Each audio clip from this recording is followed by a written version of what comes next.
Outlawed Thoughts. My name is Leighton Radner, and we have another show for you, going over some juicy LP topics. It sounds like I'm joined with Adam Nutter. If you want to go ahead and give yourself a little bit of an intro. Yeah. Hey, I'm a comic. What's up? Come to my shows. I go. I also have two podcasts. One of where I'm wearing the hat of, Cult of Us, comedy podcast. I do with the great Neil Wood. Just two comics, busting balls, joking around. No politics. Yep. No politics. And then my political podcast, the Porcupine, also available everywhere. That's more libertarian, obviously, and just we talk politics and all serious shit there. I mean, I joke around that too, but you know what I'm saying. So It's I, the political I one. I do enjoy your podcast, Thank you, sir. and I like your comedy too. I saw the stand up you did for the Mises event, one of the Mises bashes, and Yeah. that was pretty cool. Yeah, I that kind of burned me for some material that I just because like they didn't ask me if they were gonna put it up. They're like, "Can we film it?" I was like, "Yeah." I thinking like they would like ask me if they were gonna post Oh it, just God. post it. I'm like, whatever, it is what it is. It's out there. But Well, then the next one I did, they were like, I was like, "Do not post this." It's like film it, it's fine, but do not post it. and you are, I mean, you're active in the libertarian scene, I guess, too, as much as anybody else. You're involved with the Mises Caucus, as am I, and you have some stuff going on in your neck of the woods, or that went Yeah, on, and the aftermath of that. So, yeah, if you want to go ahead and go into some of that. yeah. So I live in Pennsylvania now, and I live in Bucks County, which is right. It touches Philly. So Yeah. Philadelphia County, Bucks County touches Jersey. It's between Jersey and Philly essentially. It was Bucks County, and I'm the board rep for Bucks. So like I have stake in the LPPA. You know, like I actually give a shit. I actually show up to 8-hour board meetings like a psychopath. I want to kill myself. And I'm sure most people know about a lot of the sweeps that have been happening convention wise over the country. You know, Mises has been winning a lot of states. Well, Pennsylvania was like a battleground state, not to use that term because it's gay, but like it's true, like it was, like it was like a fucking stronghold for like Shannon was up. It was like a stronghold for like cathedral people who hated us, you know. So they knew that they didn't have the numbers coming into this convention. They just didn't, you know, and they quit Right. like at convention. I mean, like at convention, as soon as they So realized, like, is this the same convention that I saw the clip of Waldenberger walking out of and all that? That was the big one, correct. right? Okay. By the way, that was Sunday morning, The and I big was one. driving Okay. home and I missed it. Mm. I missed it. I was driving home because I had two other comics with me because I did comedy that weekend, and they're not libertarians. Right. So Uh, they don't give a shit. so yeah, and they already stayed a whole extra day for me, like Saturday. Yeah. They stayed all day Saturday for me Fuck you. We're because getting out of here. so I was like, and I drove them. I was like, all right, I'll drive you guys home Sunday morning, I promise. And they're like, all right, thanks. But they had a great time because they hung out with all the Beats guys and girls, and I was like, oh, this is fun. I was like, yeah. Oh, hey, Adam, check your microphone. See if you're going through some different audio. Oh That might be shit. what's going on. Oh I yeah, didn't I'm even. sorry. I I'm didn't even think sorry. about it. You're right. Good You're right. call. Good call, Shannon. Oh, there you go. Good call. I can't hear myself for some reason. It's weird. Yeah. My audio is always cutting out now, so I don't know whether I'm on or not. Well, my apologies. It's fixed. Microphone now. Yeah. So like, it was a good time, but I missed the whole thing. Yeah, I missed the whole Waldenberger freak out. I just saw videos of it driving. I was like, no, Yeah. I should have been there.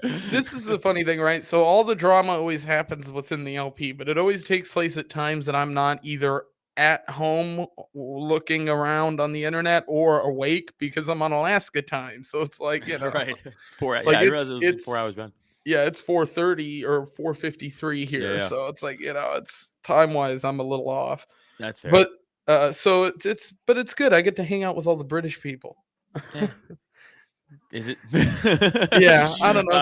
Some of them Some are okay. Some are all right. I mean, Nutter is an English name. I have English lineage, obviously. It's what Nutter is English. But fuck them. I don't give a shit. So anyway, once all the people realized that Mises was winning the chair and everything, they literally half the people left. They just left. Some people stayed behind. I was like, all right. Then, like the next 2 days after the convention, like another chunk left, and they all like dramatic Facebook posts. Like always. it's it's like The end of the world. I cannot stand by and watch this party just crumble beneath me. I have to leave in good faith. It's like, suck my dick. It's like, no, you weren't doing anything anyway. All you're doing is fucking dragging slowing things like progress down. Like it's all they were doing. So then another large portion left. Okay, cool. Now we have the people left who promised. By the way, on my podcast, publicly live, because I had Q&As for all like the candidates and stuff like that, and we asked them. We were like, "Hey, if you lose, will you stay and support?" They went, "Yeah, I care about the party. I don't care." Right, of course. All of them now, and this is important. All of them now left and joined the newly founded Keystone Party of Pennsylvania. Do they have cool Star Wars helmets too, or are they different? No, that's too cool for them. Oh, okay. They don't even have that. They have like paper Iron Man masks. That's what they have. Like Maybe they're like just the maybe just as much as the corruption of fuckery, though. Yeah, just as much, but not cool looking. Like the little kid. Like the little kid draws the finger turkey, like for Thanksgiving. that's their level of like cosplay. That's what it is. They buy the one-piece zip-up like TikTok chick cosplay outfits. But Everyone cosplays as Black Widow. Yeah, or like one of the Spider-Man. Yeah, exactly. Like symbiote Spider-Man or like Carnage or like Venom. It's like it's good, and they're all fat. So it's like It's an LGBTQ colored rainbow with Spider-Man. Because it can hide their face from being so fat in spandex. That's why, so no one can look at their. They have to be iconic. The thought of me in spandex is the most painful thing I've done today. Bud, the thought of me in spandex, like I'm 165 pounds, but I'm not muscly. So like it would just be like gross. It would be like it would look like you just poured pudding in like a fucking rubber glove. Like that's. I'd be like, yeah, I'm not. This doesn't look good. I don't know about this. But Matt Hackenberg is our lieutenant governor, is our candidate for governor. He's Mises guy. Matt's great. Matt's the fucking man, right? I think I know that name. Yeah, Matt's great. So he won the nomination. He's our governor nomination. And Tim McMaster, not a Mises guy. He was always a very agnostic, middle of the ground guy. Like just called it how he saw it. Always respected Tim. Yeah, I'm very cool with Tim. Tim kissed me on the lips against my will at the LPPA convention. So just to put that out there. You weren't 12 shots in, were you? Tim, no, but I was high. So I guess that counts. Well, there you go. Tim mouth raped me with his mouth. No, but so and he won the lieutenant governor bid, right? So Joe Solosky for the longest time was the number one front runner for the governor bid, but Joe Solosky was also a cunt. And what Joe Solosky did was he used to be cool with us like a Joe year and a half ago. Solosky just sounds like a cunty name. And exactly what he is. Italian? Polish? Oh, that makes sense. That's fucking random. Yeah, I'm Italian. I'm like, no. It's not Italian. One of those fellow Jewish countries. Like, yeah. But he was the guy who said in the LPPA newsletter, he put out that the Mises Caucus was a cancer that had to be cut out of the party. Oh, Jesus Christ. Which that's a pretty vague, giant statement to make. And we're like, bet. And like as soon as he wrote, like he was like, this was like a year ago. Like as soon as like he was on the decline for us, and then that came out, we're like, eat dicks, eat all of it. And then at this convention, he posted a picture of himself holding like a gun, poking behind a tree. And he's like waiting for the Mises Caucus buses to roll up to the convention. Oh, Jesus. Which, by the way, Christ. That's obviously sarcasm. And like, I don't give a fuck, though. You do that kind of shit in this state, that shit'll get you shot. Like, well, PA, it's a gun carrying state too. Yeah, that's dangerous as like, shit. But like, I'm a comic, and we're Mises people. We understand, we have humor, and we understand nuance and we understand what he's doing. Like, where he's like, I'm not gonna take any shit for the Mises guy. But we were like, if that was us. Oh, yeah. Could you imagine? Right. So we went, hey, man, that's fucked up because we know how you would take it if we did this. So what the fuck? Like, again, we don't, it's not like so much we care. We're like, it's not like we were offended. We don't give a shit. But we were like, this is hypocritical bullshit. It's rules for thee, not for me nonsense. And I'm fucking 100% not buying into it. Yeah. So he and of course, all the cathedral people were like liking it, sharing it, like, yeah, get him, Joe. So of course Joe got noted at fucking convention. Like, surprise. So somehow doesn't surprise me at all. Right? So guess who's leading the charge for the Keystone Party for governor? Oh. Take a shot in the dark. Take a shot in the dark. Oh, so that's perfect. here's the better kicker. I randomly get a call from a number in Levittown, which is in Bucks County. It's like the town up from me, or two towns over from me. And I have a robokiller on my phone, so any number that's on my contacts just gets right to my voicemail, right? Right. So I was like, oh, that's weird. Levittown numbers calling me. I'm like, oh, it might be like a buddy. I don't maybe lost his phone. I don't fucking know. Listen to the voicemail, and it's like, hi, I'm Joe Solosky. I'm a libertarian-minded candidate from. You know what? Hold on. Oh God. Hold on. Tell me if you can hear this. I can't hear nothing yet. It's not ringing yet. It's embarrassing me. Don't embarrass me, number. Fuck you. I think I could get the recording. Well, work on it. It's a dead But number now. Yeah, I'll keep going over. I'll keep talking. So I get the phone call being like, I'm just this libertarian-minded candidate, and I'm like, motherfucker. And then I was like, hey, how did they get all of our numbers? Yeah. Now, just to be clear, I can't accuse anybody of anything, whatever, wink, wink, whatever. It's no accusations. I'm no alleged. I'm just saying, I'm just curious by it. Now, because theoretically, they could buy a mailing list, I think, of our numbers because we're all publicly libertarians, right? Right. So they could have done that, sure. I think, though, and what I've heard, and how true this is, but people who aren't registered and who are also got calls, and also out-of-state people were calling. It would be very easy to tell whether that's going on just by gauging how many people are getting called. Right. So now we're like, okay, so did they, before they left, take the CRM data possibly and like run with that, which they can't do? That's not cool. That's actually illegal. You can't do that. No, it's definitely a crime. Yeah, it's definitely a crime. So you can't do. Again, not saying they did. I'm just trying to figure out, how they. Well, you have to investigate that kind of stuff to find out whether to. it's true, especially when you have. I mean, I'm assuming thousands of people's data. You're not talking about a 10, PA is 20 one of the people. biggest states. PA is one of the biggest states. You're not talking about a couple people's information. That's a lot. And we saw something similar happen with just recently with the with this whole Libertarian Defense Fund thing where they did something similar. They have all of our addresses. They didn't get mine. I got it. No, I'm from Alaska. My guess is they just didn't bother. They're like, now we're good. Yeah, but I know some people in the state who did get it. And yeah, the whole thing to me is a little concerning, for sure. I think it proves a kind of point, which is, again, we see these affiliates and LP people who go down the shitter try to do these dirty tactics. That's you found it? Okay, let's hear it. Found it. Okay.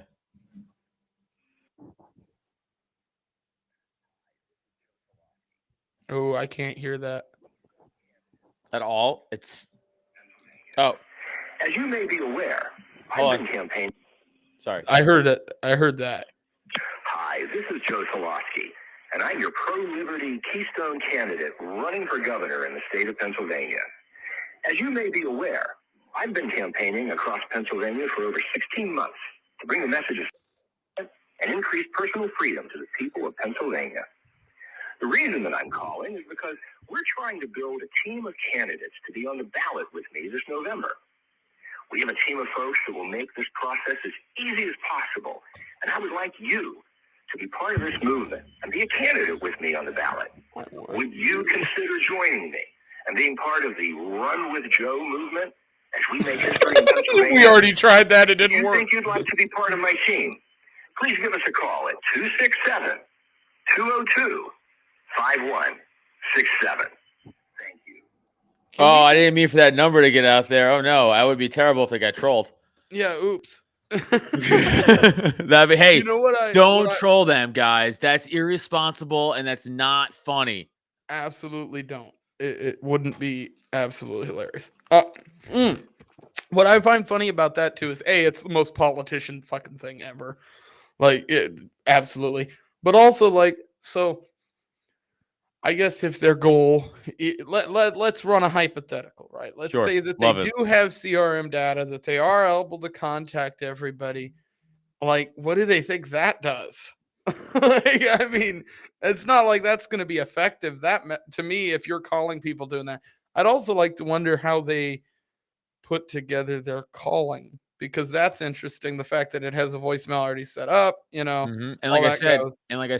everyone's getting phone, like Mises people are getting phone calls. So it's Yeah. not like they're looking at who they're calling. They're just calling. And I said, like, they got live phone calls from people, not Joe, but they got live phone calls from people. And again, Well, it was very much like, hey, Joe, and then again, they were trying to bait them, right? The Mises people. So they were like, hey, so who's the actual, is Joe the nominated candidate for the Libertarian Party? And they were like, oh, I don't know. Yeah. We have to get back to you on that. It's like, because he's fucking not. So they've either brought in a bunch of volunteers to cover their asses that have no idea what the fuck is going on, or they've went out and hired some kind of independent group either in that state or outside that state to call people. Because I heard, again, I don't know how true this is, but from the If grapevine, you hear Indian accents, take notice. are they wind talking? Are they fucking doing some wind talking? Navajo? Shifty Navajo bastards doing some wind talking? Not those kind of Indians. The call center I know, kind. I The call know. center kind. I know, but I was trying to take a different angle with it. You know what I'm saying? Just instead of the classic go-to. Comic brain, you know, just think of different angles. How are you going to be voting in November? I'm just going, didn't we already have a Joe? We already did this. It didn't work out good. They're on podcasts spreading a bunch of bullshit. Yeah. Dude, it's a mess. So the way these people operate, the way that they attempt to try to gain some kind of, I guess, force within the movement, right? Their methods of getting to the end goal have been really telling. Because from an outside perspective, and we just don't deal with this shit in Alaska. We did momentarily with our affiliate, but it is what it is. That trauma is always going to be there. This is a little bit different. These are people who've stepped away from the party completely, who want to just fuck with things. So I say that, it's my opinion, the entire party should be doing their best to show them as being idiots. Yeah, it's also like 100% projection. Like everything they I'm gay. Everything they say, that sounds like I said I'm gay out of nowhere. That's what that sounded like. They mumbled it. Everything they said that the Mises Caucus was gonna do. Yeah, I know. I try not to say it out loud. I fucking no, breaking my fucking. Although under the Fakertarian's logic of advance, that's all you'd need to say for it to be true. That's it. That's it. It's just one sentence. It's funny how the Fakertarians and woke progressives have the same exact attack logic. The Fakertarians and Adam Kokesh both believe in the same form of just shotgun attack of bullshit. They think they can just say something and it gets manifested in front of them. It's fucking retarded. It's absolutely, it's retarded. And the attack vector from the people trying to cancel people in the movement, the attack vector of the people doing the slimy shit like what you're talking about, the attack vector of the people like Joe Jorgensen going on a podcast, which I think was 100% premeditated. Dude, they'll happen within like 3 days of each other. Yeah, this is all, and people are giving her the benefit of the doubt. I'm not one of those people. I look at this shit and I go, this was somebody who was calm, collected, knew what they were going to say before they say it. She knows how to make herself look just enough like an idiot that she can fall back on the people that she's being led by, which is exactly what Kokesh did back in the day with his campaign manager going out and threatening people. And then he goes, oh, well, I didn't have any control over it. It's like, yeah, these people all run off the same thought process. It's shitty politician mindset. Right. It's who you guys surround yourself with. Like, does that not hold yourself accountable to that? Okay, that's funny. I know. God damn it. That's funny as shit. I know. That's funny. See, this is what's good about lurking in the comments, because you have time to just think of jokes and just like you don't have to react in a conversation like we do, so they can just fucking sit back and pick up great jokes. Toad's hot sauce collection 100% more real. That's such an inside joke for like us. Absolutely. It's like for 5 people. Fucking you psychopath. Yeah, the coins are probably more real. I feel like me or Spike Cohen would be the ones to make coins. I'm just saying. It just seems to fit the bill. It does sound like an Alaskan trait. Like you guys just make coins also. Like it's like a thing you have to do. Like because we don't send money up there, so like, you guys just have to make your own coins. That's what you gotta fucking do. I'm from Alaska. He mints coins because he's Jewish. The crossover is perfect. The problem here is that I'm Jewish too, so as I shit on Jews, I'm shitting on myself. It doesn't Yeah, but feel what's good. what's bigger? What's your bigger trait, Jew or Alaskan? Yeah, you gotta weigh it. Fat. All right, fat Alaskan Jew or fat Jewish Alaskan? Fat Alaskan Jew. There you go. That's your order. There That's we your pecking go. order. That's your So- God family country or God country family. Or look at this. Can we talk about hot sauce for a second? Because this Yeah. is a fun topic. What is Sure. your favorite go-to hot sauce? Or do you use hot I sauce? do. Yeah, I'm not a typical white. Yeah. I'm actually also decent in the kitchen. I like to think. Yeah, And that's- We I'm need to yeah. normalize that shit. There's not enough guys who know how to cook that are like my age or imagine your age even. 35. Like, Yeah. No, you're it's true. okay. So I'm 22. Yeah. So, No, you're like, way younger than me. I see kids my age these days. They don't know how to do fucking shit. Like they can't cook nothing. Like I grew up with parents who taught me how to cook with nothing. Yeah.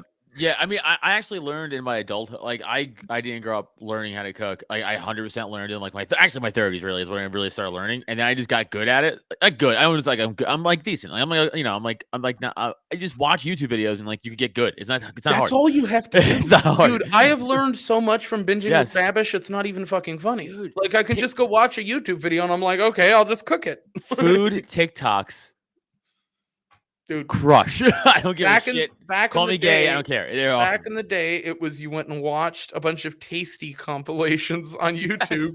You picked out the things that you thought looked good and you just went and cooked it. My Thanksgiving turkey recipe I got from YouTube 3 years ago, and it's fucking fire. It's so good. So we did Thanksgiving turkey one year that was all my family members notoriously cook Thanksgiving food horribly, but my step grandfather one year did like Calbee ribs for Thanksgiving once, and it was great instead of turkey, and I loved it. Turkey. So I was I like- hate turkey too.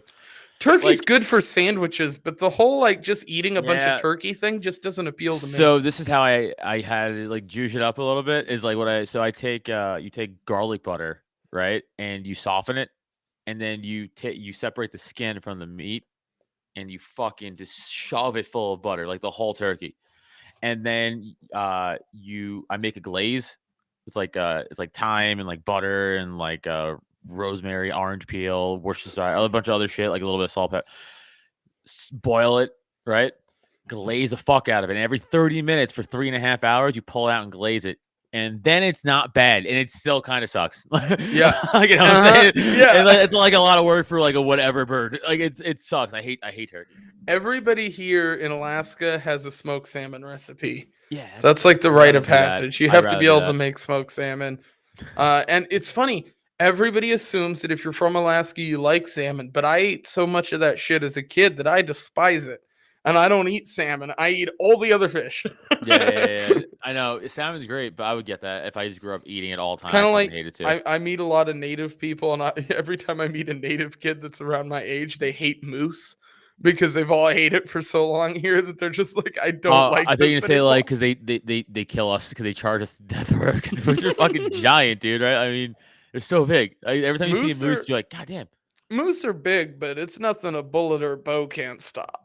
A That's bear, true. but here's the thing. Here's a common misconception in the state. Everybody thinks bears are dangerous. They always go, "Oh, I'm worried I'm going to get attacked by a bear because I'm out hiking." So bears will just run or walk away from you. It's They're not moose, right? really. They'll charge you. Moose will Yeah. fuck you up. Yeah, they'll both They charge will you. they gore you. They Dude, they trash I you. saw a really funny video. I had to be either Alaska or Canada, one of the two. But this guy was like, it was morning and like his dog's out. Like he's like slowly like lazily taking his garbage out to the trash, like like not awake, like you can Oh, tell in the video. God. And then the dog like just perks up and starts barking. And there's this giant moose across the street, and the guy's like, and Yeah. like, he's like, get in the house! And he like runs Yeah. in that dude. It was so fucking funny. Well, I mean, if you live in the boonies here, like you're really out in the rural areas of the state, if you're walking outside and you're in a cabin in the middle of nowhere, you should have a gun. I don't Oh, care how 100%. naked or early it yeah, is. 100%. whether it's It a was 12 like it would look like a gauge or- housing. It would look like a not. That's what I'm saying. It looked like a Right, well, housing development, like a this normal is- like neighborhood. It's just This crazy is the how like difference between, say, Anchorage, which is one of the biggest cities here in the state, right, and like Los Angeles. Is you Right. stand in front of you stand in the middle of Los Angeles, you don't see any animals. There's just nothing around.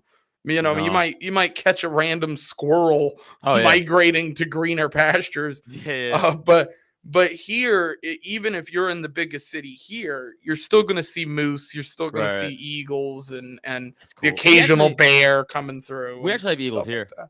We have Oh, eagles you in- really? We have eagles Oh, in PA. cool. I actually saw one not too long ago. Oh, that Yeah, makes sense. Yeah, yeah, because I know they have them. I think they have eagles in Boston, actually. Yeah, If we I'm- have actual bald eagles here. Yeah, they're that's legit awesome. The American bird, and they're also way bigger than you ever think. Oh, no one ever thinks they're that big. They're so like, big. Yeah. Like Have you one ever like stood up. I was like, "Yo, bro, we fighting?" Like They what's have up? chests. They got big Yes. chests. Yeah. Have you ever seen harpy eagles? Dude, Luckily, these don't exist in this state. But they kill holy wolves shit. in Mongolia. Yeah, they will kill sloths. Yeah, They will grab sloths out of trees, drop yeah. them on the ground, and eat them. And I'm like, holy shit! yeah. And they have like that cool like Yeah, they have like whatever the fuck it plumage is, like the and ears. the wings. The Yeah. sheer wingspan on those motherfuckers. I'm like, dude, that thing could kill your pit bull. Dude, I know. Like, Dude, I'm such a fucking animal nerd. Like I love animals like Yeah. so much, and like I my whole life I just look up animal facts. Like I'm Yeah. obsessed with animals. In fact, this is actually a conversation. Okay, so my wife is a Catholic school teacher, right? And as I never thought of fighting a human, or is it just wild animals? Okay, first of all, Tyler, I fucking used to fight MMA, dick, and that wasn't against animals. I just kind of find animals to be cool. Is all I'm saying, just to test your might. No, I don't want to hurt an animal, but it's the thing of like, I wonder if I could do it. Like, you know, like how would I hold up against a random animal? But this is the conversation I want to have with like I feel like just off my size, I could kill quite a bit of animals. right. If I get a hold of something, Yeah, I think I can do it too. I'm not even that big, but I think I could do it. Yeah. Like, well, I if think I you have definitely any do it. kind of like jujitsu I do. background, yeah, and Yeah. I have a little bit of jujitsu stuff that I've done, and then just the fact that I'm giant, it's like I feel like if I got a hold of something, I could. I mean, I made the argument on multiple podcasts before, and even I've talked about this on stage. Even not even as a bit, just like Adam is not necessarily wrong here. I will say that. Yeah, they that's are fine. kind of vultures. yeah, that's fine. Yeah. They're awesome looking. That's the whole point. They're Dude, really cool. They're Yeah. so cool. They look Yeah. human too. They have like faces. Yeah, they do. Yeah, like they have like eyebrows somehow. Yeah, like ravens are the same way. If anybody's ever looked at a raven, Yes. like the way they look at you. they look Okay, intelligent. dude, you're getting down exactly what I was going to bring up. So, my wife's a Catholic school teacher, okay? And we were having a conversation the other day about, like, because, again, she believes, and I'm agnostic. I don't really know what's going on. I'm agnostic. I'm not an atheist, but I'm agnostic. I don't know, right? I don't know. I'm open to Yeah. whatever. But I was having the conversation with her of, like, why is it only human beings have souls? And then she was like, well, because it's, like, right from wrong, pretty much. And I went, okay. So I started thinking of animals, right? And I thought of animals that I'm like, well, what's another animal besides human beings that kills just indiscriminately for sport? Right? If you Kimura Right. moose, dude, that'd be sick. Dude. You can snap a moose's leg back. That'd be fucking Dude, cool. fucking Jesus And you pull a Christ. moose in guard and snap its leg back. Dude, It is the you're small. coolest man in the world. It would be the easiest part of the moose to attack if you had Yeah, no weapons. If you have to, go for the knees. You Yeah. can't build muscle in the knees. So I was like, okay, so the only other animal in the world that kills for no other reason besides they want to is dolphins. Yeah. So Yep. I said, how about dolphins? Dolphins are super smart, right? They can recognize themselves in a mirror, and they kill not just for defense or offense or food. They kill. No, they're just like, see that motherfucker dicks, over there? yes. Fuck him. so then she made the point. She was like, no, because they're not choosing that. They just do that. And I was like, okay, fine. So then I thought, But don't we kind of just do that? but we know it's wrong. That was her point. Okay, I guess I see that. So all right. I kept thinking, I was like, what's a fucking animal I could get her on? It's like, what's an animal? So I said, okay, raven/crows, same bird, right? This is different, whatever, Yeah. genre of the same crow. I learned crows, ravens, we all know they're super fucking smart. And they could also learn who you are. And even they'll teach their children to learn who you are. Yep. And their children will give you gifts if you're cool with ravens and crows. Not only that, they inspect raven crime scenes. So if another raven or crow is dead, they'll inspect it and be like, how did this die? So we don't die that way. Yep. That's impressive in itself. But the next two things I'm going to tell you are even more impressive. Ravens are self-aware. And the fourth coolest fact is they know they have self-thought. Yeah. So what more do you need for a So, soul? Like let me blow your mind here too.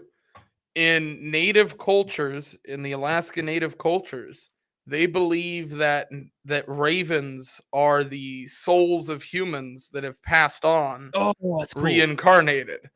So in like Native Alaskan culture, like you don't kill ravens in this state. Ravens are seen as like sacred. They have like they are other killing a raven would be like extinguishing somebody's soul, is the way that I would put it. That would be the way that a lot of the real culturally native people see it. That's fucking cool, dude. Yeah. Like that bird fascinates me.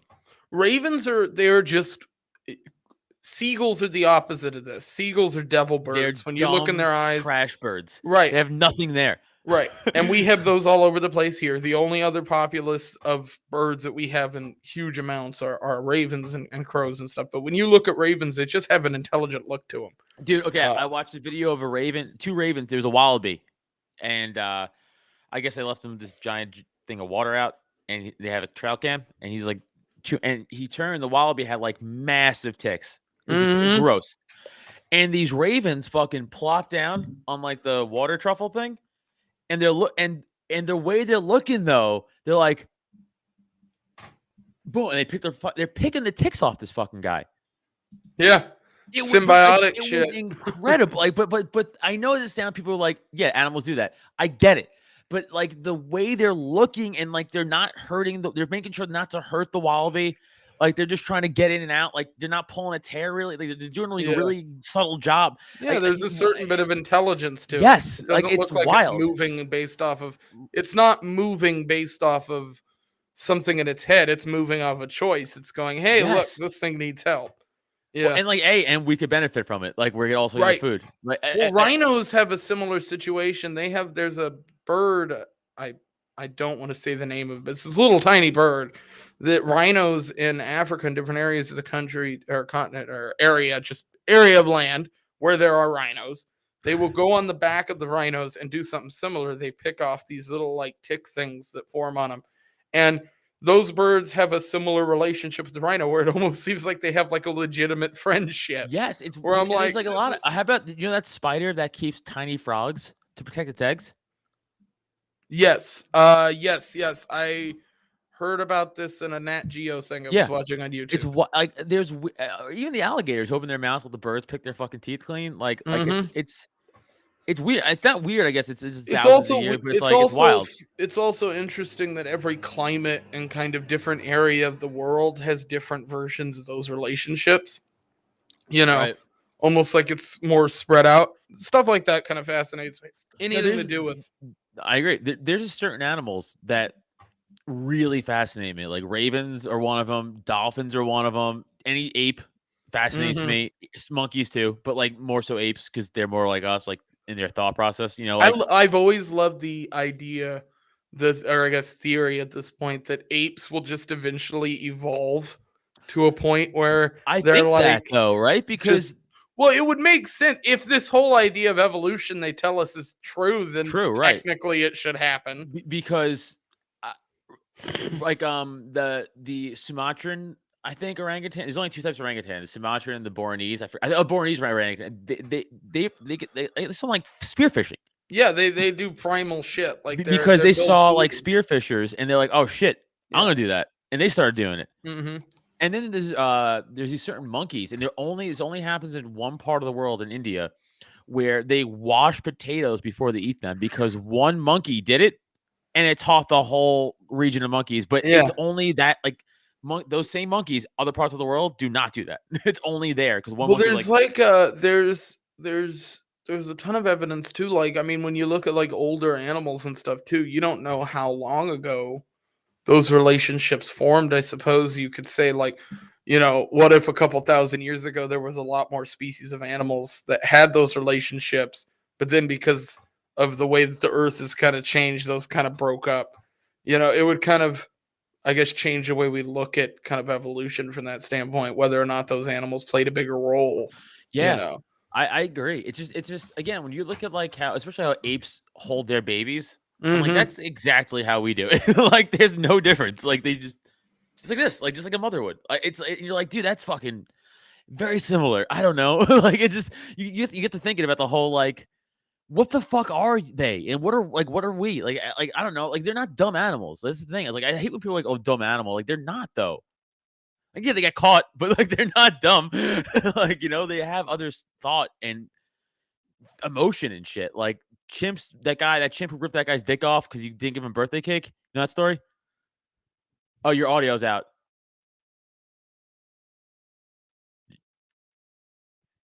I think. I'm pretty sure it's out.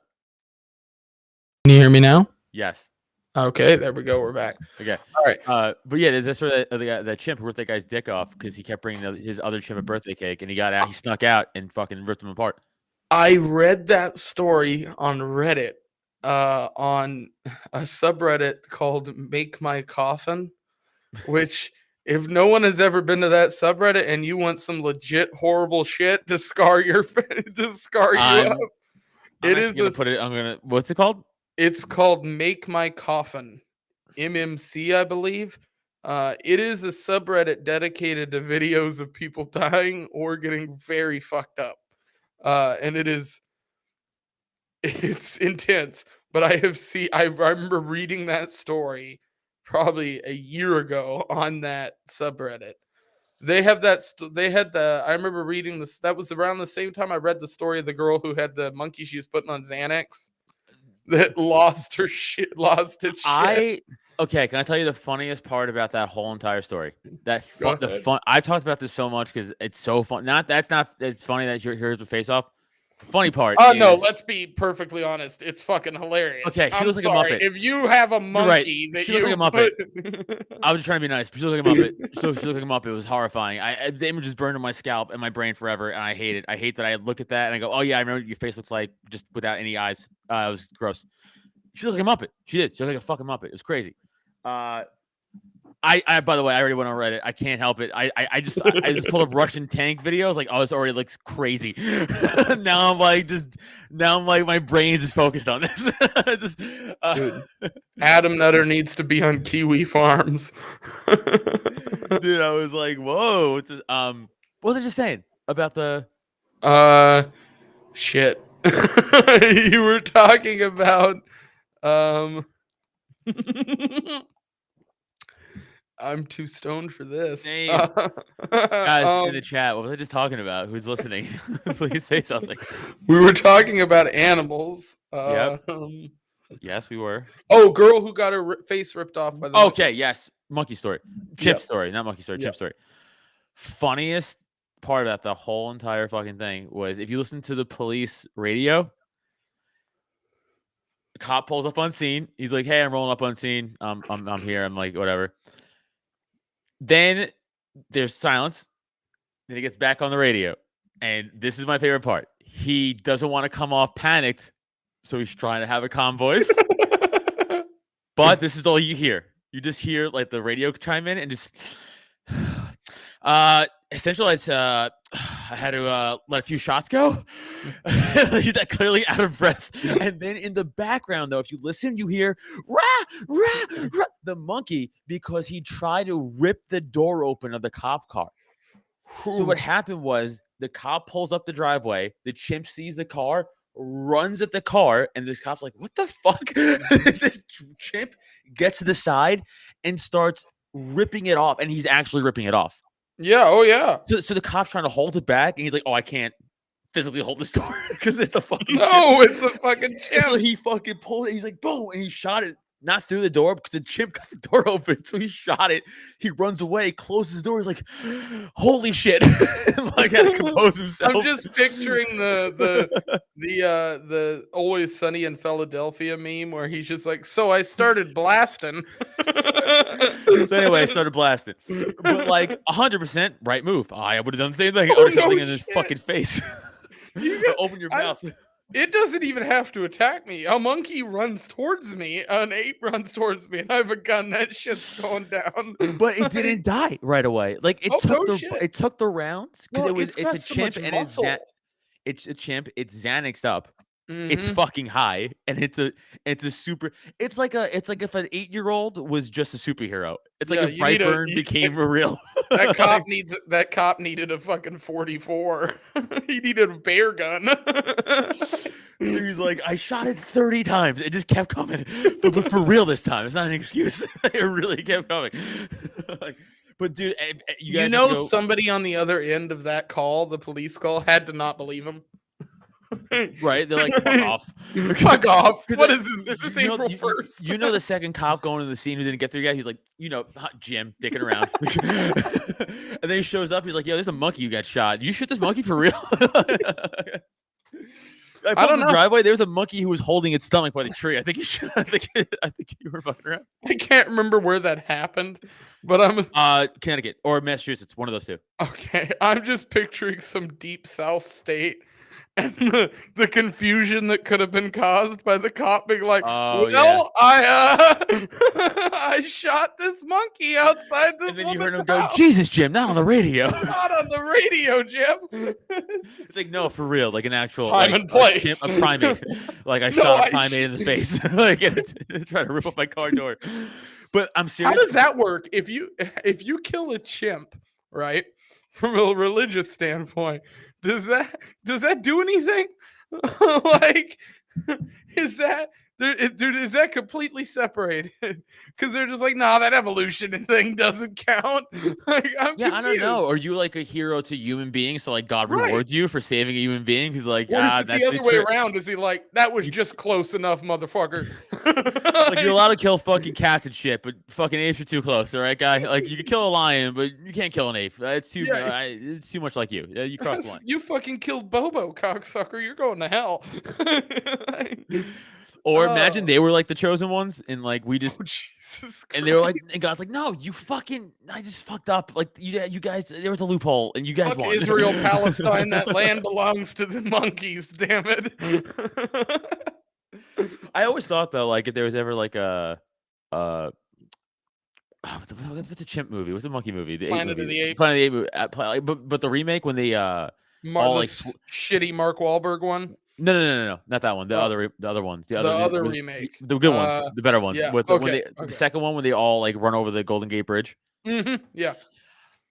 I don't care how smart they are. If you had just a line of dudes with high-powered rifles, they ain't getting through that bridge. There's no way. They're not getting close. That There's no entire getting close. movie could have been solved by one MG41 like old school World War II machine gun. Like even if they hid behind one cars, dude like with eventually. a cigar in his mouth and just a hand on the trigger. Like, Dude, one guy in a Vietnam era chopper was just I don't know, just like 6 jets. Like that's it. We don't even, like. It's kind of like if you. I always even as a kid, I always laughed at Jurassic Park because I was like, all right, so you got like what 30 T-Rex. Let's say you've got 30 of those motherfuckers. Like, I don't know, the smallest state in the United States could kill those 30 T-Rex like Dude, in it's like- minutes. But here's the thing: it's like, oh, we have a dinosaur outbreak on an unpopulated island. Okay, let it go. Okay, cool. Let it go. Anybody want to fly by and see some lizards? If they swim over, blow it up. It's a fucking lizard. It's not an impenetrable Nuke monster. the island.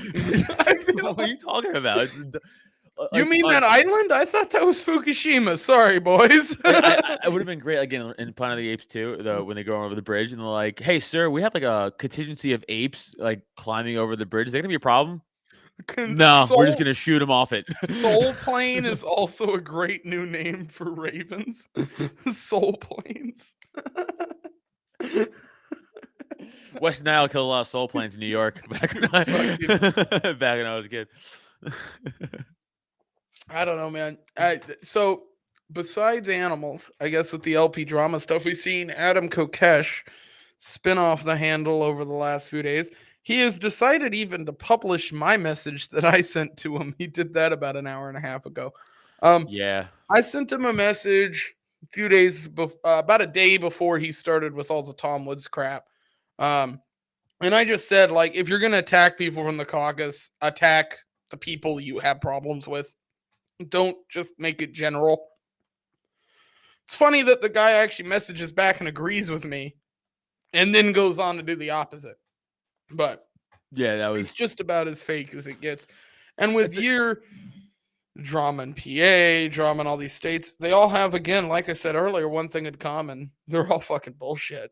It's like there's nothing really substantial there. the Kokesh thing though was like, it's like I used to like that dude, man. Like I Mhm. asked to be on his show back in the day. I was like, yo, man, like I would like, like I think you're awesome. Like I would love to do a spot on your podcast if you ever have a spot. And he was like, yeah, man. Like it was a good time. Like it was just because we all like like the dude. Yeah. And Oh then no, I mean I followed the guy. I was yeah, a supporter of his. I followed him for a long time. Here's I have a different outlook on this than some people, even in the Mises caucus. I don't give vets as big of a pass as some people do. agree.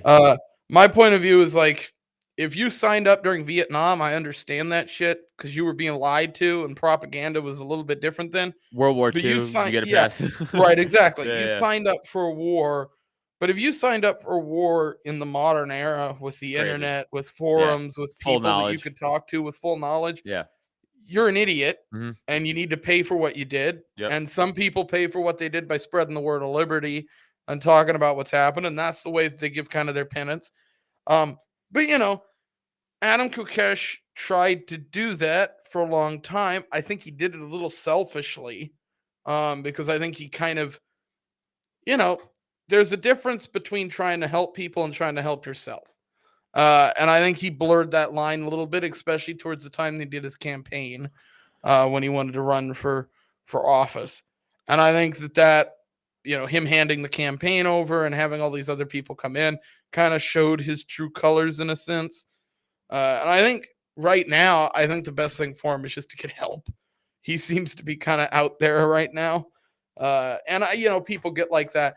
But I'll be honest. I told him on Twitter, I was like, there's a video clip of him that was sent to me today, of him saying that when he was working with the military, he was involved in sleep experiments on people, that he took a body part from one of the people that he was torturing and sent it back to his girlfriend or Which, wife by at the the way, time. that made me feel like that's kind of a bullshit story. Absolutely. So I'm assuming that he's lying, which is fine. Right?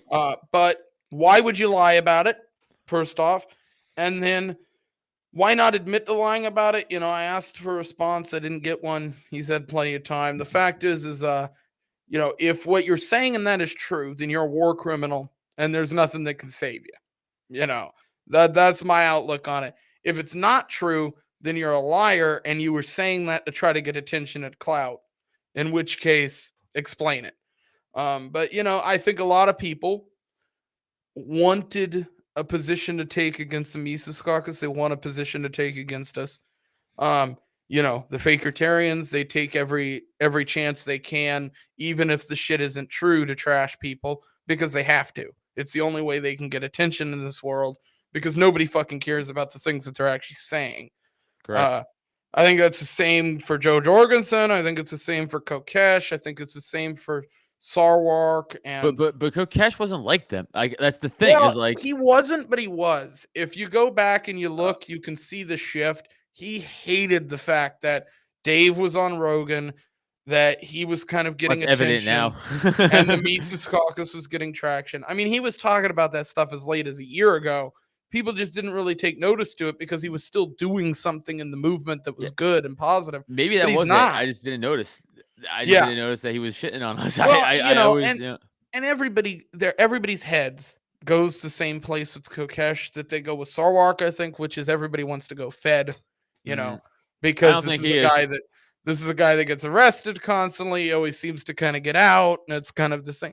The fact is I think there's more of a story with his military past than there is with anything he's doing now. The fact, anytime somebody lies about what they've been doing in the past, I have, ears perk up, It sounded like very Big Lebowski. Like, Yeah. I sent the pinky home. It's like, okay, well, Mhm. I don't know, dude. Like, even that was fake. They cut their own chick's pinky off the toe to Yeah, send it. Like, exactly. it's like it's like, I don't know, dude. I mean, it could be real, or I don't fucking know. It sounds Either bullshit. you are either, well, okay, here, uh, where he claims to have served and everything in the military and stuff, he tries to go for this very men who stared at goats energy about him.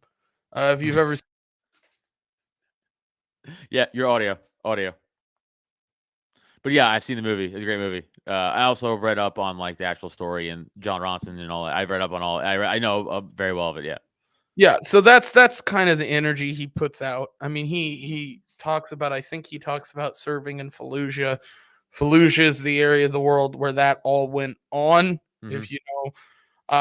I think he may have early in his career tried to play off that a little bit and maybe make up some stories about some things that he did in the military because it fit his narrative, and that maybe will not really work out in the long run because people start to look into that kind of shit. But Yeah. as far as the LP drama, that's kind of how I look at everything these days. I've just been taking, if something's said, I look into whether or not there's any real substantial evidence behind what was said. And 9 times out of 10, when these people have brought up any issues with people, there hasn't been any real substantial backing to what they put out there. And when there is, it's way smaller than they've put out as a advance. You know, it's something like, oh, well, this person said this, and then you find out that they said something similar but different, you know. I had a cathedral libertarian the other day on Twitter call me a statist because I was opposed to giving hormone blockers to children. Oh, that's funny. And I was like, you got me. Yeah, I sorry. guess I guess I'm a statist. I guess I'm a statist then. Yeah. Like it's just that's their fucking mindset though. Like, you know what I'm saying? Like it's also again the whole Tom Woods thing is a perfect example of like protect victims' rights, but let's drag this person through the fucking mud without ever asking her if she wants her story out there, if she is a victim even. Like just none of that. I made a statement. I made a statement in the show yesterday because we went over a bunch of the drama stuff then, and I went over a statement in that show where I was like, I mean, here's the truth. The truth is there's no substantial evidence that's been put forward.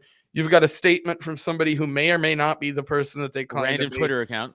And you've got a bunch of people on Facebook who've put together 2 screenshots from Facebook. That's the evidence that they put forward for what would be not even really a problem if it. And I know people get touchy about this, but even if everything they have said is 100% truthful, so he met somebody at 15 and waited to marry them and do all that stuff until they were of age. Sending her dick pics, like that's like, this isn't grooming. Like when I reference grooming, I'm talking about somebody taking constantly talking to them or something 7, 8, 9-year-old, taking them to the side and changing the way that they think on a daily basis so that they can conform them into what they want them to be as a partner. You know, and that's how these people operate. When you go into the school system and you look at what they're doing with a lot of the shit that they're talking about in Florida now, it's about slowly introducing those ideas at a very young age, and certainly not 15. By 15 in these schools that are showing this kind of formulated thought. Yeah, they've already got these kids up to basically CRT standards. Right. So it's this whole idea that is grooming is retarded to me. That's never been the definition that we've ran on. I described it like this. I said, it's a Crystalia situation. Mm-hmm.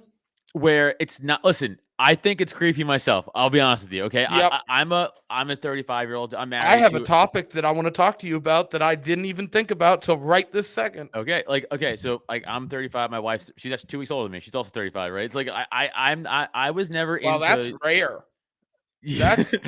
But that's hard to do. I mean, we're the same year. It's 2 weeks apart. It's the only difference. Yeah. It's we're the same age. I mean, but like, even when I was younger, I was into older chicks. Like that was kind of like a thing I was into, right? Like I was never into, especially as I get older. I've always been the same way. What the fuck am I going to talk to? What I talk to 20-year-old about? Like if I was single right now, right, and I just was like, I'm gonna go out and date again. If some 22-year-old came up to me and started, I'd be like, I don't know what to talk to you. I have nothing in common to talk to you about. Like, I'm sure I don't. You know, I'm sure I might. Well, I'm 22 now. I don't have anything in common with any of these 22-year-olds. That's what I'm saying. It's like, and like we have something in common because like Liberty. You get humor, me, Scott. So we and we're also not trying to fuck each other. We're 2 dudes, right? So there's no sexual tension there, obviously. Well, I can't even reach through the screen right now. No, I mean, I would appreciate you jerking me off, but that's fine. I like to show my guests a good time. I expect to be finished off after I do podcasts for my friends. It's in my writer. Yeah, you got my writer, right? That and green M&Ms only. Just to be clear. Green M&Ms and hand jobs through the computer. It's a weird list, but you know. Hey, you're supposed to put something weird on your writer. I feel like a hand job on Zoom qualifies. Yeah, all right. Okay, I'll take it. It's the CNN news anchor way of doing things. The Jeffrey Tubin, we call it. Yeah, it's We call it the Tubin. Tubin Tubin out. method. I'm tubing out. No, dude, it's just like again, like I personally, that's not. I wouldn't do that. I find it creepy. I'm like, yes, it's legal, but it's like, hey, I'm way older. Like, right? Like, let me try to find someone more my age, dude. It's crazy. Chris Lee, same thing. He's a little older than me. Chris Lee is like 37, 38, and he was doing the same thing. But same thing. He was like, how old are you? Like 16. Hit me up when you're 18. See you later. Like that's not.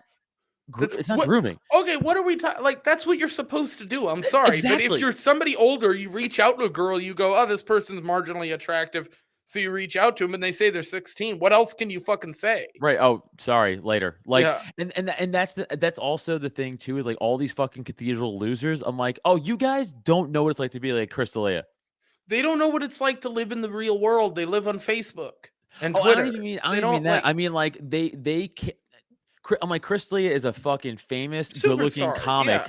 Women are throwing themselves at him. You will never experience that. No. And like I don't, but I could understand he does. Right? Yeah. I could go, oh no, Chris is a good-looking dude. He gets women chilling all the time. And I've been to comedy clubs. I like that kind of, I guess, the humor of it, right? There's a little bit of something you pick up from just being in a comedy Sure. club that I think is cool. When you go to a comedy club, there's always one comic there who's getting way more attention from everybody there that's normal, that are the quote unquote normies than everyone else. Right. Right. You know, I've been to I've been to California, a bunch of comedy clubs over there. I've been to comedy clubs in Seattle. That's just how it is. If there's a comic in the room that's more famous than everybody else, they're the one that's going to get fucking attention.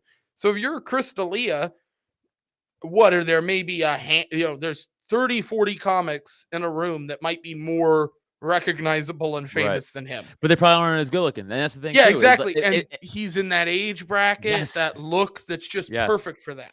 And that's the thing. And I'm like, you are 40, fat, and live at home, and you will never have that experience. And like, Right. again, I won't either, but I could separate myself from that. I go, I understand that's an awesome thing that Well, he's going also, through. Or not if even you- awesome, just a crazy thing he's going through. And it's like, if okay, you're good for a him. comedian and you're going to clubs and you're playing events and doing stuff like that, you already know kind of that ecosystem. You can view it. Even if you're not in it, you can view it from the outside and obviously- recognize that's what's happening. Obviously, that's my world, and that's what Yeah. I do every fucking week. Is I'm in comedy places, venues, bars, clubs, whatever the fuck I'm doing, right? And it's like, yeah, it's there's an aura around certain people. And When stuff I like go that. down to Florida, I probably will start doing some open mic stuff around there just because it'd be fun. I used to try to do it when there was stuff in this state, but there just isn't a comedy scene here. There's Chuku Charlie's Alaska. in Anchorage. Chuku Charlie's was a legit place that people came and played. I mean, Big J Okerson used to go there and play. Yeah. He talks people- about it. Yeah. The Ralphie May bed story that is one of these famous stories. I've stood in that apartment. Oh, Like, that's cool. That's a very, that was the place that Chuku Charlie's Dude, gave out to I would comedians and I would people. fucking love to go to Alaska and do, but like I'm not like yes, libertarians know me, right? And if I could Yeah. do a libertarian thing in Alaska, that'd be sick. Yeah. But it's like I'm not famous enough to just go to like for someone to pay me. To go You to never Alaska. know. Eventually, maybe there'll be some Mises Caucus control here, and we might just have you over. Well, if you so- guys have your convention, let me know. I would love to do that. It's honestly a bucket Absolutely. list of mine to do comedy in Alaska. I swear to Christ, it's been forever. It's been since I started comedy. I don't know why. It just is. It's weird. No, it'd be fun to get you out here and have Yeah. a fun time. There's some cool shit that we could go do in this state. That'd be fun. And there's enough Mises Caucus people over here too now that it'd be a blast. That's Especially where all the 100% events go on here. This is like, it's so sunny out right now. It's beautiful. It's like, yeah, it's like a legit nice day today in the state, which is rare that you get a good summer day. Yeah, I mean, obviously it's nighttime here, and it was nice Yeah. today. But yeah, dude, So- I love that. It's sick. I will bring up the topic that I have not gotten to talk to a comic about, and I think this would be fun. Brendan Schaub has sued a YouTuber I know. that I happen to have watched for a while and have had some conversations with. His name's New Yeekness. Mhm. He's like a guy who covers like comedy drama, right? He has talked about Brendan Schaub being shit at comedy. I have actually watched his special in entirety, and I do plan on eventually doing like a actual sit down review of his comedy special. He's got a new one coming out, I heard, which is amazing, right? I don't have So any. his media company, Thick Boy Productions, Uh-huh. which is his actual LLC, his company, is the one who actually put the lawsuit to this guy. They nuked his channel. Mhm. They got his shit taken down. There's rumors behind the scenes that there's connections to like Rogan's media group and shit like that, which really irritates me if that turns out to be true, because it's like, hey, like, what the fuck are you doing? But the whole thing, I don't know, it's just an interesting topic because this guy legit just sued because he said shit that he didn't Yeah. like. So okay. I have a lot. I do have a lot to talk about this, and I covered it pretty quickly too because it's. I know we're like an hour, and I don't want to like be too long for anybody, but like, first of all, in a way, if the Rogan thing is true, I also respect it because like I like that's his boy, and like I look out for my boys. You know what I'm saying? It's like you look out for your boy. Like, I get it. Like I get it. Like I'm not. Well, I get it, but okay, like I came up with Rogan with the whole Mencia stuff. No, And listen, for me, I understand your argument. yeah. But I also get like it's your Yeah, boy. it Like, you makes know what I'm sense saying? Like, if it's simply that his media company, Schaub went to him and was like, "Hey, I want to get this stuff done." I don't care about that. If he was Right. involved in that, that doesn't matter to me. Right. He would have to be, making a statement to somebody or saying something directly like, "I want this guy removed." Like, I doubt yeah, he did. I'm sure he no, went to his no, company and it no. helped, of course. But like, It's just money. It's just exactly. that's all money. But so the thing with him is okay. So by the way, I used to, and I still do. I like his just commentary on podcasting. And His stuff like that. podcasts are great. Like what he was doing with Theo Vaughn was one of the funniest shows that I've watched. But it's just like, I don't know. Like, So again, I'm a 9-year comic. People are gonna think I'm being biased, but I promise you I'm not. I promise you I'm not being biased. He was like, "Oh, I want to do comedy," and they were like, "Cool. Here's the problem: when you don't do comedy ever, and then you want to do comedy, you don't start at the highest levels of places to do right. comedy Yeah. because you will fail. You will Yeah. fail. You will fail." Now his ego, and he goes, "Oh, I have an ego. I'm a professional athlete, so why would I start at a rookie somewhere?" And then that coupled with the whole, "Oh, I'm friends with the funniest people on the planet, Right. so they'll get me wherever I want to go." And I know Rogan gave him good advice that he did not take. Yeah. Rogan was like, "You should do open mics," and he was like, "Why would I do that?" Well, I listened to a podcast with the two of them back in the day where he tells him, Yes. like, go out there and exercise as And he was like, "No." being a comic is like exercising your body. And Rogan likes to make this analogy, and it I is. think it works. You have to exercise that muscle to gain that strength. You don't see Dave Attell launching into comedy and then in a year being this massive person. He had years of gritty working through shitty, to Rich Voss, who still works at pretty shitty clubs. He does. I opened for Rich like a year or two ago. And those are some, in my opinion, like, yeah. hell, look at Patrice O'Neal. Like, in my opinion, one of the best comics he's my ever favorite. lived. He's the goat. That He's my guy favorite. didn't jump right into comedy. Like, he had time that he had to give. You pay your dues just like anybody fucking else. He was very cocky about it, and also like that story, his closer on his. That was Bert helped him write that story, and it still sucked. And 100%. And you can tell, by the way, because I listened to the whole special. You can tell that story was constructed by somebody else. Yes. There was a couple jokes. There's no passion in it. That's his own. Yeah, you could tell. It's this thing of like, again, I sucked for like 6 years, like 7, if I'm being honest. Like I just got good. Like if I'm being honest with myself, I just got, and I don't say good.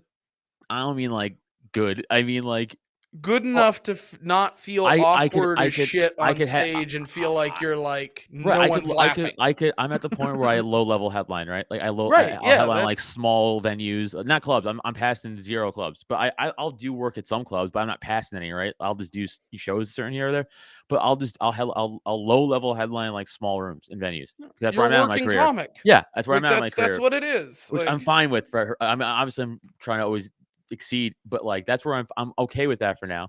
And like it's given me a great fucking career and money and life and all that stuff. But it's awesome. I love it. But like, of course I want to get it. But like I had to go through the fire to get to where I'm even at now, which is barely anything.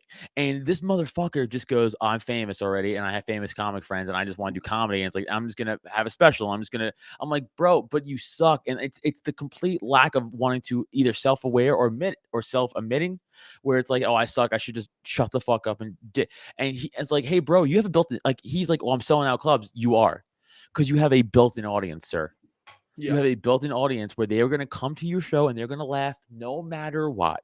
And you're bringing openers with you who are legit comics who are crushing in front of you, which I know it's harder for him to follow, but not for him to follow because they're really there for him. Yeah. So he could suck, but they don't care. They're like, we're seeing Brendan Schaub. It's our boy. Yeah. Which, you know what?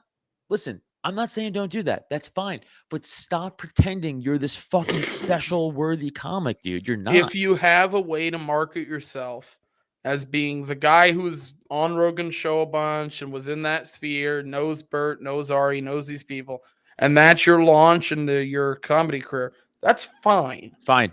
But say that.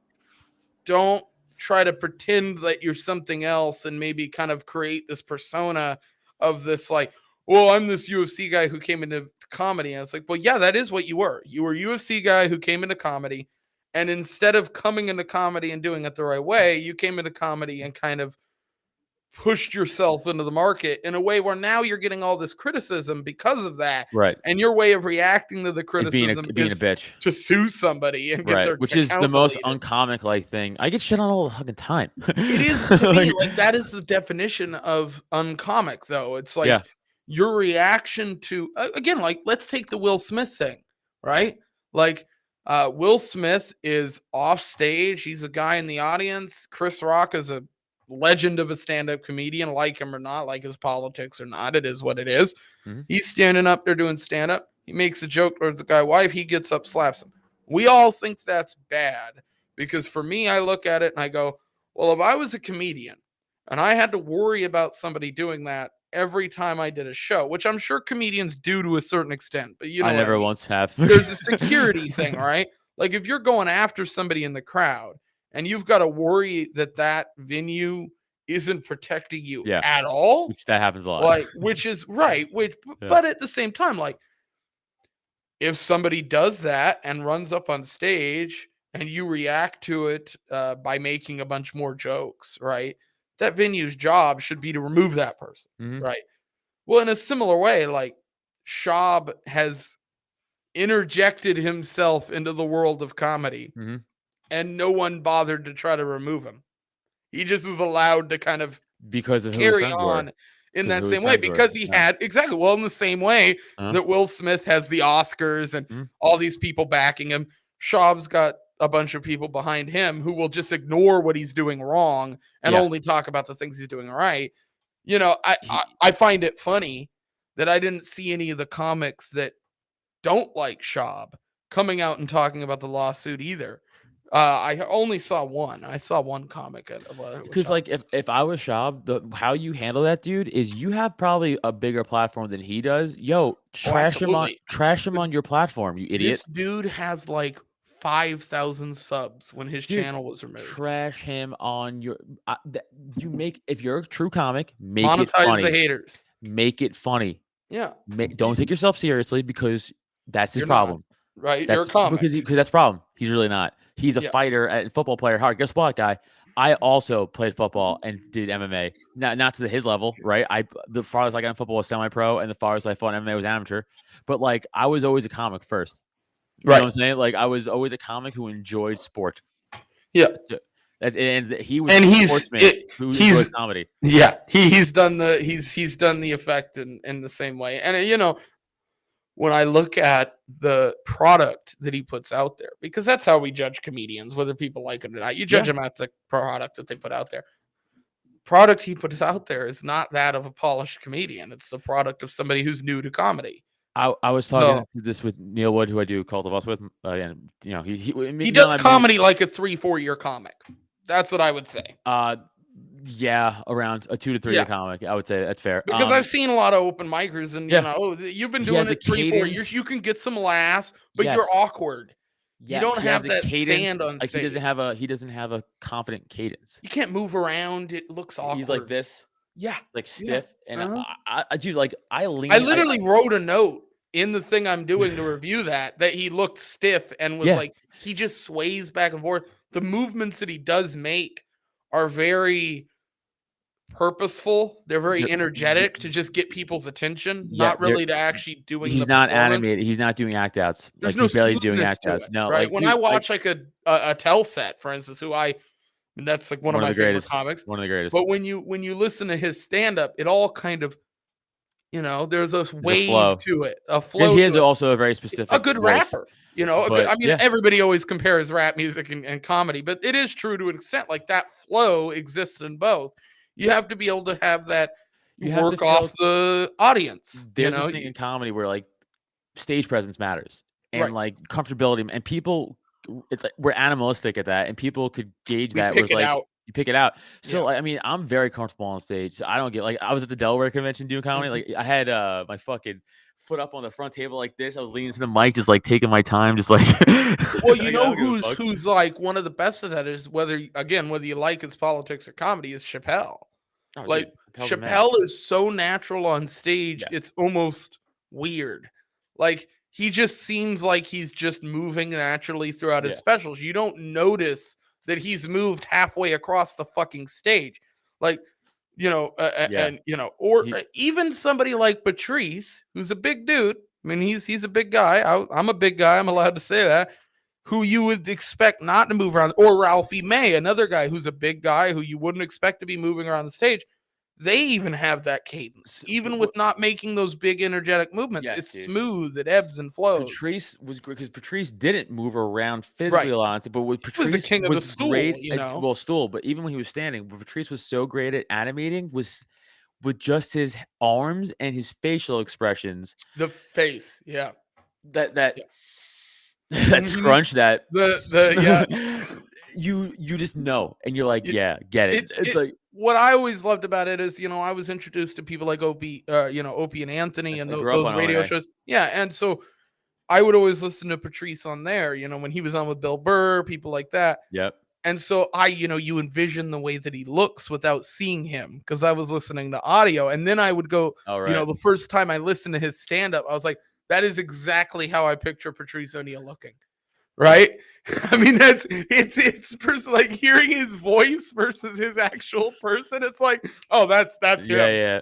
Dude, yeah, he was the fucking goat, dude. Yeah, Shop sucks. I'm sorry, like he just does. I like, not as a person. I just as a person too, actually. But like, especially in comedy, like it's just dude. It's like, what are you doing, man? Like you're a millionaire. Let it. Yeah. Who gives a fuck, Dude? Even just his CBD business alone, he's made insane amount of money from. Like, It's just go. why keep doing this? Like, because you're never gonna it's gonna take, because of what he's done already, it would take him now 10, 15 years of doing stand-up before real comedians are gonna respect him.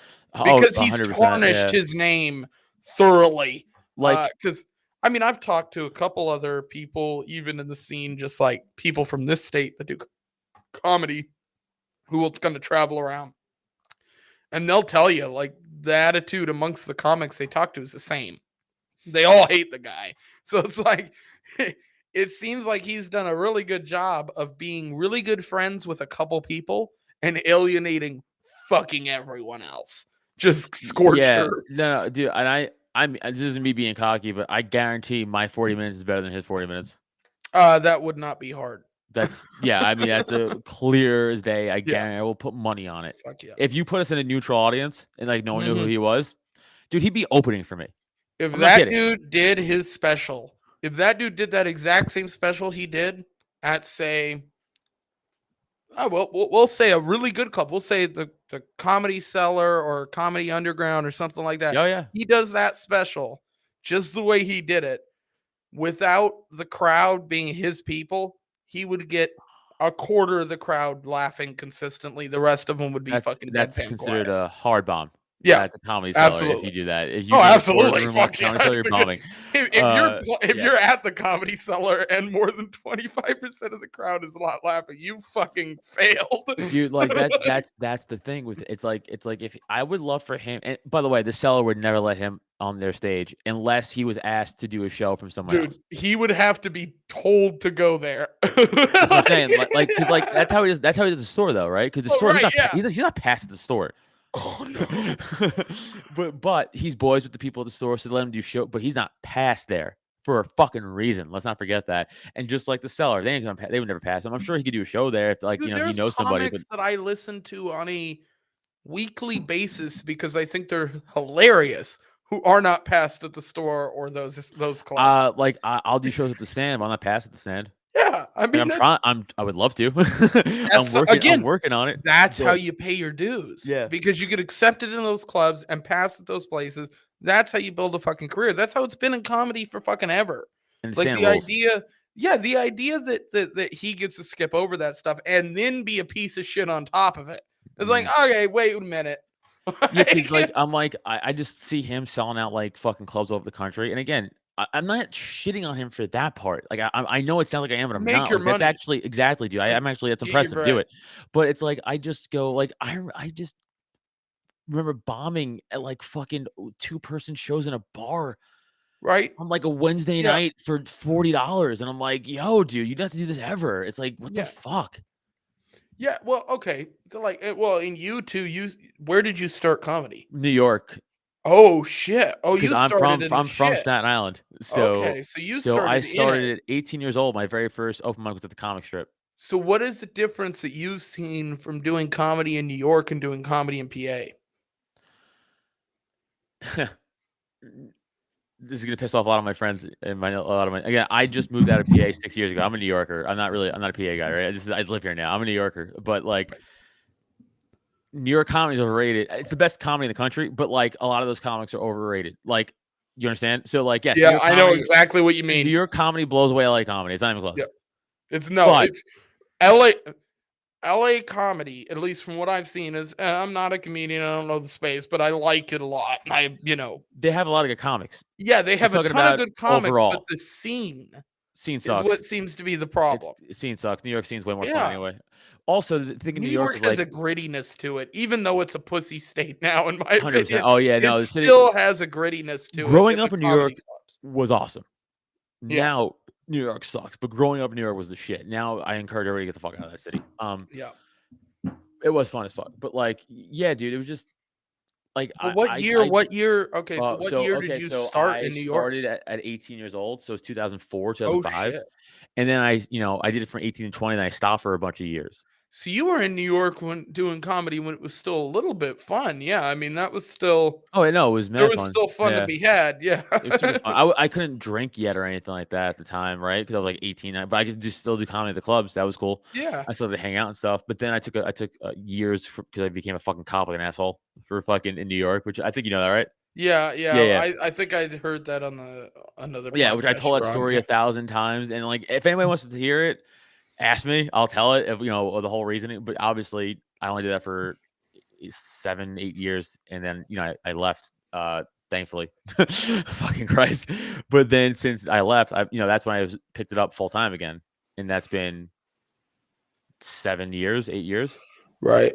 So, Yeah. I mean, it's just so the PA scene to the New York scene. I guess that's what so the PA scene it's cliquey like anything else, right? It's cliquey as fuck, and I'm not liked in that clique because of who I am, of my politics, and I'm I'm a Nazi to them. So, right. Yeah. Obviously a bigot. Right. I hate people because I don't want taxes, so I'm racist. So I'm not really part of that scene, but like the Philly scene is still pretty solid. Like the comics are still good. You know what I'm saying? Like even though the ones that don't like me, I'll admit most of them are good. Some suck or they're terrible and they don't deserve to be where they are. And I'll say that to their face. But like, yeah, no, even the ones who hate me, I think are decent. But the New York scene, a lot of that, especially the established New York comics are great. Like the Big J's and Dan So, like Dan So's not really a New York comic. Now he is, but you know what I'm saying? Like those guys are fucking great. Yeah. But the guys who think they're in the scene and they think they're like those guys. They're like, you guys suck. You're no better than me, and I'm Well, better than it's you. the hanger-ons, right? One comic rises, and everybody just kind of gloms onto that success and tries Yeah, to suck it off. yeah, it's weird, but that's how we do it in our industry. That's Yeah. how we roll. But yeah, but the New York scene's way better than LA. Because I've done comedy in LA a bunch, and like this is the thing about LA comics, which is annoying. If you were to ask me, like, how long you do comedy? Like, oh, 9 years. Like, oh, you do comedy? I'm like, yeah, I do comedy. Also, like, I have a podcast too. I do that too. I would end it there, right? Right. You ask an LA comic, be like, oh, how long have you been doing comedy for? Like, oh, 3 years. Like, oh, cool. And like, well, I'm not really a comic. I'm more like an actor, dancer, musician. They'll name 17 things, and then the last thing, like, and I do comedy. It's like, I could tell because you're not good. Yeah, I'm an aerobics instructor who does porn on the side, but I decided that open mics were fun. Dude, that's kind of LA comedy. and you're just like, no, I know because I just watched you bomb for 10 minutes. Okay, so here's another question. Then what percentage of LA comics versus New York comics have OnlyFans? Well, Karen Feehan has OnlyFans, and she's a New York comic.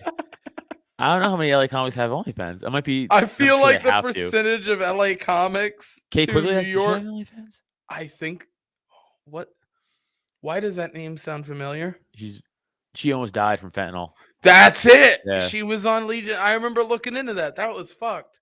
Yeah, That shit's fucked up. it man. was fucked up. And there's so much of that stuff in the, I guess, greater comedy community that kind of gets to be, yeah.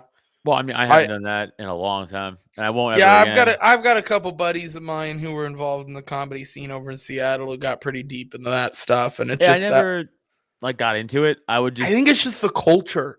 You're hanging around in clubs and stuff. If you're working and I shit. did it every night, dude. I mean, I could count on time. I really very not too often, but it would be like the thing of like, hey, you want this? Like, yeah, right. Yeah, You're right. like, Exactly. whatever. It's like sure. It's like it's well. See, I'll debate this topic with people. I've had this discussion before, but to me, there's a difference between somebody who uses drugs recreationally when they're out having fun with friends and somebody who goes home and does it consistently every day. Yeah. I think that comedy, if you get trapped in the consistency of doing it at a club every time you're performing or every time you're there, then it just becomes the same thing and you just start doing it all the time. That's how a lot of comics become alcoholics. Yeah. Because they're just constantly drinking. And Well, I don't drink, so it's like it's awesome. So I don't have to worry about that shit. But like a lot of comics do. I have an affinity for whiskey, and I do drink whiskey when I'm recording. I drink whiskey when I'm like on my days off. But 4 or 5 days a week, I'm straight edge because I'm if I don't do that, then I spin off the handle. It becomes a problem. Yeah, I mean, I'll smoke weed every day, but like not even every day, but like I'll smoke. But that's the only thing I'll do. Like and then every occasional mushrooms and shit like that. Like, Yeah, but like that's exactly how I look at it. Yeah. Drug use to me has become less of a vice and more of a thing that I do for enjoyment. Which is I think how drugs can be fun, right? Like sitting down on your couch, watching some good stand-up, watching a good podcast, smoking a joint. Fuck anybody who thinks that's a problem. It's the best. That's there's nothing more human than that. Like the idea that, and I hear a lot of religious people try to talk about weed and different drugs and stuff, but like the idea that somebody who's enjoying a drug that grows on the planet freely, like that shit doesn't bother me. I'm on the Rogan train with this one because I'm like, yeah, I'm not as active as fucking Rogan, but like I'm also a productive guy who does a lot of job, Right. Comic, multiple podcasts. I own a fucking company, like Drop 10, like what I'm saying, like it's. I'm married. I have dogs to take care of. Like I have a house to take care of. Like it's like I have a car. Like I'm a very. I smoke weed. It's like who gives a shit? This is weird, but I think weed and humor kind of go hand in hand in a way. Sure do. I'm gonna smoke right now. Right? Sure do. Yeah, it goes kind of hand in hand. It's kind of like nicotine. Like there's something to be said about a fucking nightclub filled with cigarette smoke and people standing up on the stage performing with the cast of the smoke in the air, and I mean it's funny now. Comedians film specials and they pump their fucking room full of fog so they can get that camera effect. Back in the 80s and 70s, people were getting that camera effect naturally. You go in these clubs and it's just there's something depressing about it. Which like you're ripping the liberty away from people, and I think it affects it. part of me as a comic would love to be on stage and just have a cloud of smoke, right? It's part of comedy. But the other part of me is Like, like, I don't want to smoke, breathe that in. That's the other I part of get it, but to me, like, I understand that. But I don't think it was ever that bad. I mean, when I look at, like, Well, I've dude, got family. the smell on your clothes, that was rough. Yeah, And like that would that be sucks. bad. Like that, I don't want that either. Like I I actually guess want that to more me, it's so just than like inhaling it.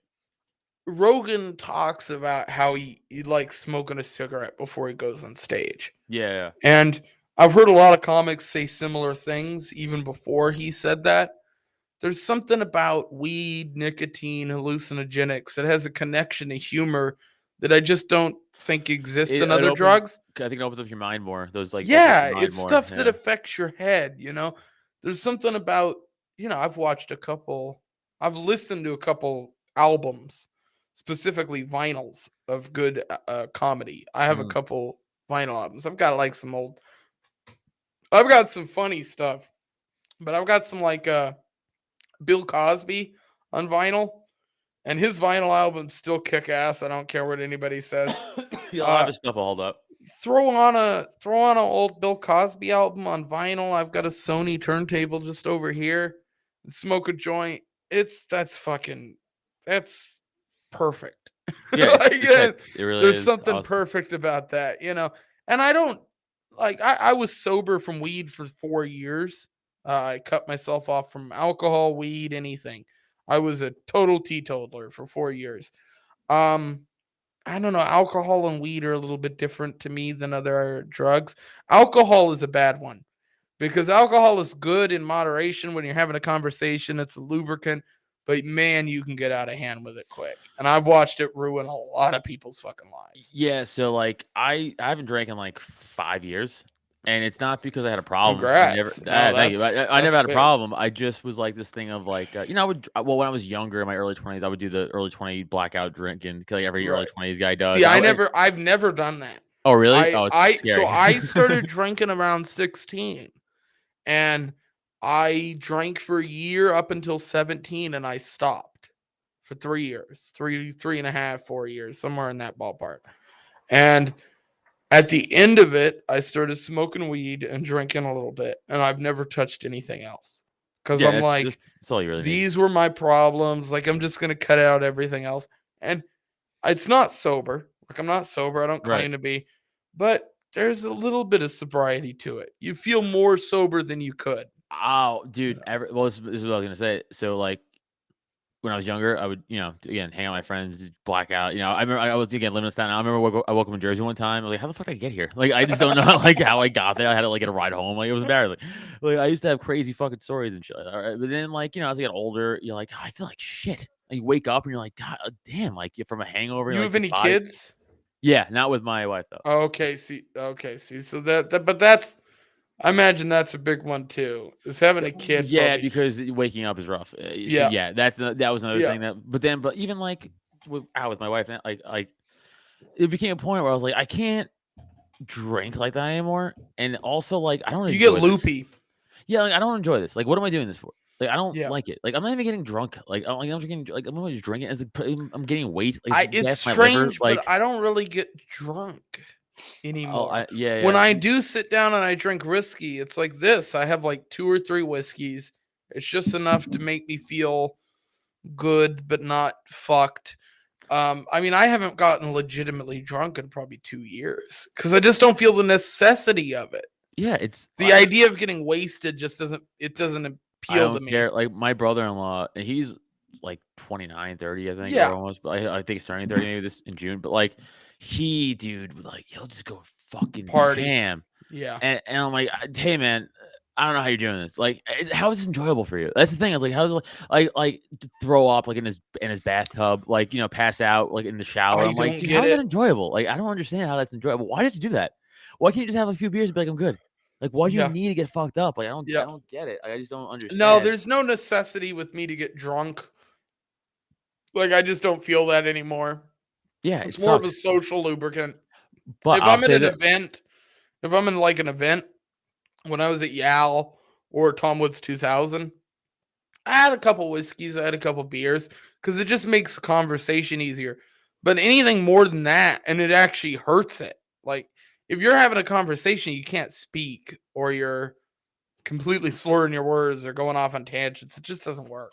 It's unappealing, and like don't get me wrong, like I miss the romanticized part of like drinking sometimes, like hanging out with like holding a beer, like with social. Well, Because it's like the same thing with cigarettes, right? It's yeah, that yeah, yeah. action of the beauty of it, you I, know. I never smoked cigarettes. I would every now and then when I was drunk socially have a cigarette, but I never bought a pack. I never smoked. I Right, like smoked cigarettes for a year, and within a year, I switched to these the things, and vape, I'll yeah. never go back. Yeah, I would literally do it if I was drunk and someone was at my friend's house. I'd be like, "Give me one of those," like just because, like, I would just want to be not left out of the group, like the I outside worked in smoking group. kitchens.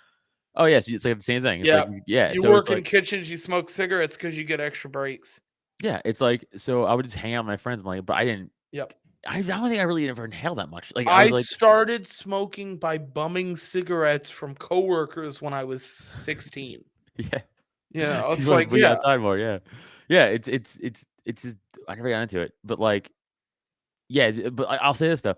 A year or two ago, my wife and I were in Mexico, or before COVID, whatever. And they give you like complimentary like shit when you show up to the hotel, and you're like, "Here's rum right. and here's champagne." And my wife, she drinks, and she was like, "Have a sip." I was like, "I'll have a sip." Dude, I swear to God, I had a sip. I was like, "Yo, I think I'm fucked up." Dude, like, so like funny. that was crazy. After Yeah. 3 years of being sober from alcohol, I had what many other people will not get to experience, which is probably something very similar to what you felt. I sat there after 3 years without any drop. I mean, without a drop of alcohol. Yeah, I was same, legitimately 3 years same. sober. And I sat there and I poured a glass of Crown Royal up to like right there. And we're talking maybe a shot and a half. And I sat there and sipped it. And I was wasted. Wasted, yeah. I was like, what is fucking happening? I had a shot and a half worth of whiskey. I was staring off into the void. The next day, the day after, I introduced weed. I hadn't had weed for 3 years. Oh, Same yeah. thing. Yeah, you're I like, smoked a "Whoa," joint of yeah. weed and I was like, oh, this is a whole new universe. I smoked so much weed I have to weed cleanse myself, so I have to go on, like, weed cleanse So I breaks. don't do it anymore. I used to take breaks in between my smoking. I just moved on from weed to concentrates, and now I don't really have to do that Mm. as much. I still take so I feel a break coming up for myself actually because I'm at that point now where I'm like, Take a couple weeks off, it resets the whole thing. You come back into it. oh yeah, Feels because when I did perfect. last time, my first one back, I was playing video games with my friends, and I was like, Mhm. like I just There like is it was no passed out, better experience yeah. to being in a Call of Duty lobby while you're a little bit stoned. Just Oh, over that edge. dude, we play we play NHL together. Oh fuck So yes. there's three of us. We have a club, a shell club, and like we're pretty good. And it's just like, yeah, that's rough to play high. God, You're like, I can't focus on this. I Like, haven't trying to- played NHL in like a year and a half. I Dude, used so to much be fun. really good at all those games. Dude, the level of which I destroyed people in Madden was Oh yeah, unfucking. Dude, I would level motherfuckers because that's all I played. yeah, me too. Like my mom hated anything with guns. My mom was super anti-gun. Okay. There was a whole bunch of shit with her family and stuff. But she was super anti-gun. My dad didn't really care either way. So growing up, we didn't have video games with guns. So yeah, like Madden, those sports games is all I had. So I like 2K, like I play 2K. with the NBA 2K like stuff. I can just fucking destroy. Like it's great. Yeah, I've never played against. I guess it's funny because you get used to playing locally, right?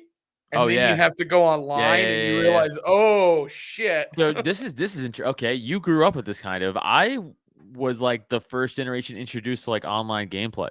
Right, Like I yeah. remember playing PlayStation 2 Madden online and being like, I'm gonna "Oh, this reset my I hope camera this one connects." second. Yeah, like I hope this connects. I remember playing SOCOM on PlayStation 2. Like wild shit, dude. And it would barely work, it would barely connect, but like yeah, we would do it and like you try. Yeah, it was fun. It was intro, and now it's so advanced. It's crazy how far things have come in online gaming. And like now I get wrecked in Madden. I remember SOCOM on the PSP.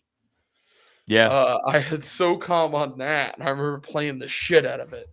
I had like, yeah, that was. I used to be so good. I used to crush people mad at it, and then what happened is all the younger kids started learning all the fucking glitch plays, and I don't play that shit. That's gay. like And then Soul they just- Calibur. And they That's just what happened with own me me, in and I'm Soul like, Calibur. all right, well, I'm done with Madden. This isn't fun anymore. Also, the game sucks. Like the game is trash. Like it's they don't fix it. Like it's broken. Like they never care about the game because they just have like a lifetime contract with the NFL essentially. Yeah, they get that money. And the only reason NHL is fun, by the way, is because of the club. Like Yep. NHL would suck if it wasn't for the 3-on-3 clubs I play. 100%. Like the same reason. 100%. It's EA. EA is broken garbage, and they don't care about It's their product. all community based. All right. Well, I guess this will be a good place to end it. Yeah, It's been great talking to your audio went out last second, right as you were closing it out, which is good timing, I guess. It's very comedic timing, which is perfect to be like, all right, man, good to. I hear it now. Seems perfect. Yeah. Yeah, so I guess go ahead and follow the channel, all that good stuff, and go ahead and give a follow to Adam. Yeah. Go follow my stuff. YouTube.com/Cult of Us. YouTube.com/Adam Nutter. At Adam Nutter and all the social media. Come shows. Oh, February. Jesus Christ. April 30th. I'll be up in New Hampshire. Hey, there at the you go. Shell coming out. 8 p.m. show. I think. April 30th. Something like that. Droptent.com/events for tickets. Go and get your merch there too. There you go. Go see Adam Nutter live and go check him out. Awesome. I will talk to you guys.